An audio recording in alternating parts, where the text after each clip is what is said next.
Welcome students. आज हम लोग रीजनिंग का जो टॉपिक सॉल्व करने जा रहे हैं वो क्यूज टेबल का है। उसके कुछ क्वेश्चंस हम लोग सॉल्व करेंगे और सीखेंगे कि क्यूज टेबल में कैसे क्वेश्चन को सॉल्व करते हैं। तो चलिए, आपके सामने पहला क्वेश्चन यहाँ पास है जिसके 4 ऑप्शन है और यहाँ क्वेश्चन मार्क में इन चारों ऑप्शन में किसको भरना है ये हम लोग को निकालना है। ठीक है, तो क्वेश्चन मार्क के जगह पर क्या होगा ये हम लोग को इसमें निकालना है। तीनों टेबल जो है एक दूसरे से जुड़े हुए हैं। कैसे जुड़े हुए हैं तो यहाँ पास आप देखिए, बीच में 31 है, साइड वाले सभी को एक दूसरे से हम लोग मल्टीप्लाई कर देंगे। ठीक है, यहां पास मैं लिखता हूं, देखिए 3 इंटू 2 इंटू 5 इंटू 1 आपको हो जाएगा 30 हो जाएगा। और 30 में हम लोग अपने से एक ऐड कर देंगे, कितना हो जाएगा 31। और 31 आपको बीच वाले में दिया हुआ है, दिखाई दे रहा है। सेम थिंग दूसरे में भी करेंगे, तो यहां से मल्टीप्लाई करना है, इसको इससे, इसको इससे, इसको इससे, चारों को साइड वाले को एक दूसरे से मल्टीप्लाई करना है। तो चलिए 4 गुने 2 गुने 3 गुने 6, ठीक है।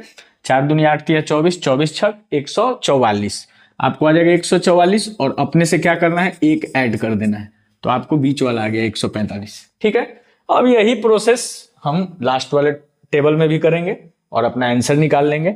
तो साइड वाले चारों को हम लोग को क्या करना है, गुना करना है, आप देख सकते हैं। ठीक है, तो शुरू करते हैं हम लोग यहाँ पास गुना। 2 इंटू 1 इंटू 5 इंटू 7, ठीक है। ये आ जाएगा आपको 2 गुने 1 2 5 10 7 70। और अपने से क्या करना है, एक ऐड कर देना है, कितना हो गया 71। आप देख सकते हो कि चारों ऑप्शन में 4 नंबर ऑप्शन में 71 है, तो यही सही हो जाएगा। क्वेश्चन मार्क की जगह पर कितना हो जाएगा 71 71। स्टूडेंट्स, ये जो क्विज टेबल का क्वेश्चन है बड़ा ही इंटरेस्टिंग है। यहाँ पास हम लोग को यहाँ क्वेश्चन मार्क है, इसके स्थान पर क्या होगा ये निकालना है। इसको थोड़ा सा ध्यानपूर्वक देखेंगे हम लोग, बहुत ही आसान है और मजेदार भी है अगर हम लोग इसको समझ सके तो। आप देखिए, ये जो बीच में जो स्क्वायर में दिया हुआ है ये दोनों की सहायता से दिया हुआ है। ये दोनों की सहायता से कैसे दिया हुआ है, तो 8 और 6 दिया हुआ है, तो हम लोग क्या करेंगे 8 का स्क्वायर कर लेंगे और 6 का स्क्वायर कर लेंगे और दोनों को जोड़ देंगे। 8 का स्क्वायर कितना होता है 64 और 6 का 36, दोनों को जोड़ देंगे तो कितना हो जाएगा 100। और 100 का फाइनली हम लोग क्या कर देंगे, हाफ कर देंगे, यानी 2 से डिवाइड कर देंगे, तो कितना आ जाएगा 50। ठीक है, तो प्रोसेस क्या है, ये दोनों का स्क्वायर करना है और दोनों को जोड़ के 2 से भाग देना है, तो हमारा ये 50 आ गया। ठीक है, सेम थिंग आप इसमें भी चेक कर सकते हैं, ऊपर वाले में भी। 8 का स्क्वायर कितना होता है 64 और 4 का स्क्वायर कितना होता है 16, तो 64 और 16 जोड़ देंगे तो 80, 80 का आधा कितना हो गया 40 आ गया। यहां भी आप 11 का स्क्वायर 121 और 5 का स्क्वायर 25, 121 और 25 कितना हो गया आपको 146, 146 का आधा कितना हो गया 73।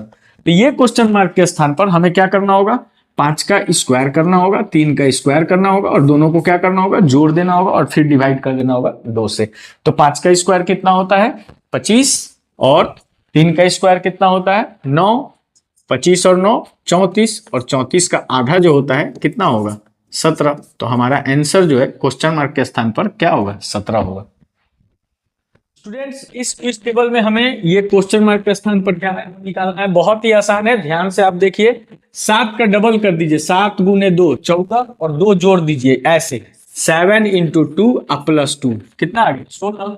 उसी तरह 16 दूनी 32 और 32 और 2 34, तो 34 दूनी 68 और 68 और 2 कितना हो जाएगा 70। तो क्वेश्चन मार्क के स्थान पर क्या हो जाएगा 70। आगे चेक करना है, तो 70 दूनी 140 और 2 142, 142 दूनी 284 और 2 286, यानी कि 2 से गुना करना है और 2 जोड़ देना है।